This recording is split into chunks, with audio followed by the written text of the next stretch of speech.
Welcome to Revelation TV Studios. We are live. We didn't intend to go live, but we're going to do that. And it reminds me really of when I first went live 8 years ago on Revelation TV's first broadcast, and my heart is pounding.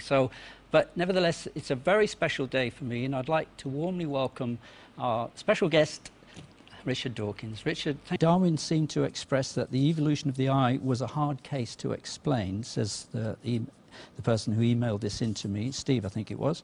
Do you have any cases yourself where there is uneasiness with this?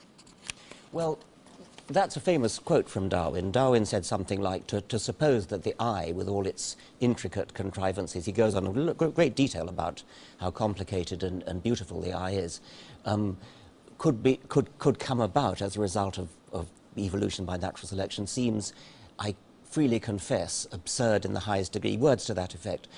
That quotation is very often given, but it isn't followed by what Darwin next said, which was to spend a good part of a chapter explaining exactly why actually it is explicable. And it's a very, in a way, it's a good rhetorical technique to, as it were, offer something to your opponents before you then disillusion them. Where it fails is if your opponents then take the offer and then don't quote what follows. So, the eye is actually very well explicable by evolution, and I've explained it in especially two of my books, The Blind Watchmaker and Climbing Mount Improbable. But that wasn't the question you asked me. You asked me the question, is there anything that I find particularly difficult? No, because that's not the way science works. We don't say, this is a very difficult case, therefore God must have done it. Therefore, science can't explain it. Therefore, the supernatural must be wheeled in to explain it. That isn't the way we work. If science can't explain it, then we say, all right then, let's go to work. Let's see what we need to do, what new theories we need to bring into our science, how we need to change our science.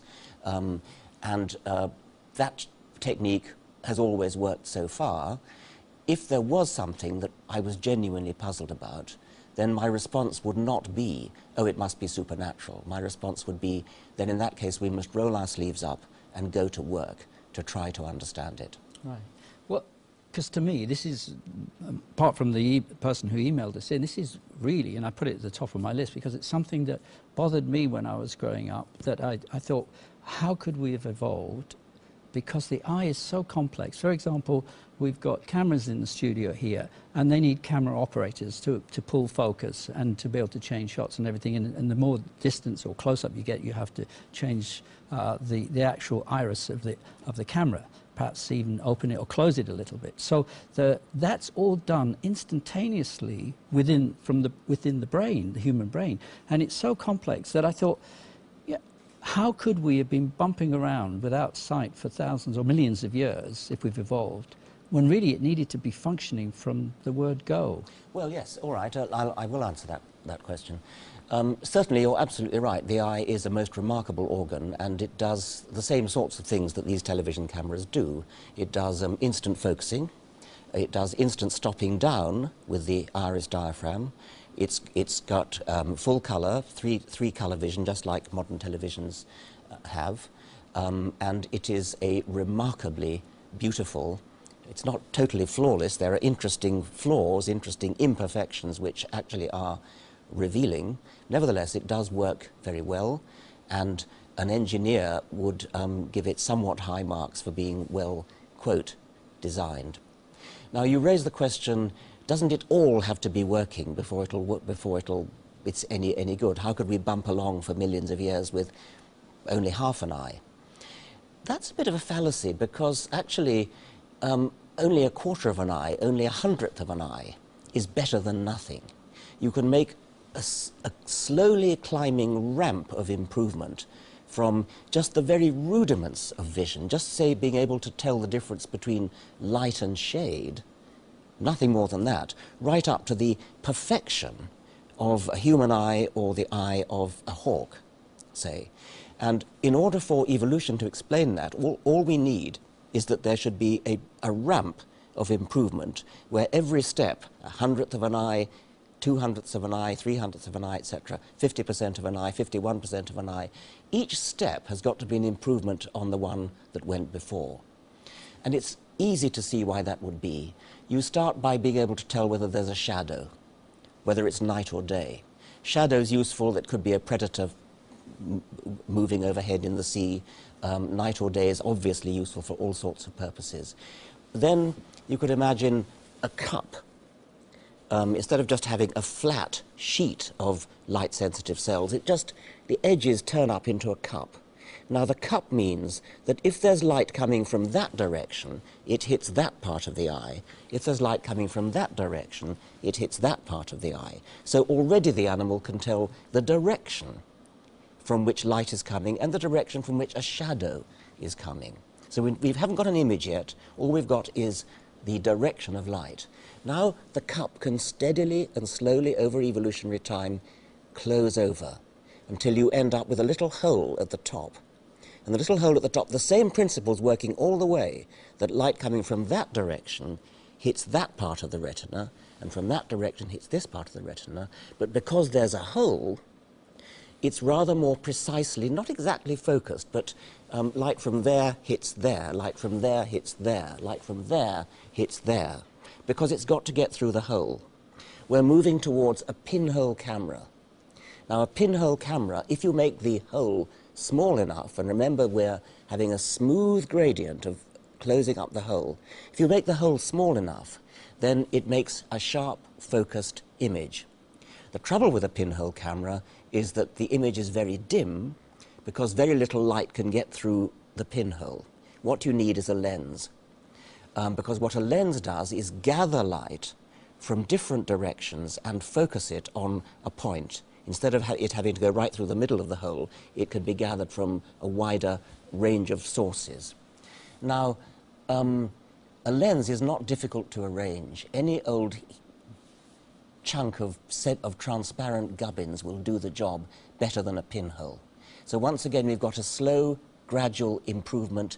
Any old lump of gubbins, transparent, is better than nothing, and then the lens simply improves its shape gradually, gradually, gradually, gradually. It's got to be gradually. Every step has got to be a slight improvement over the previous one.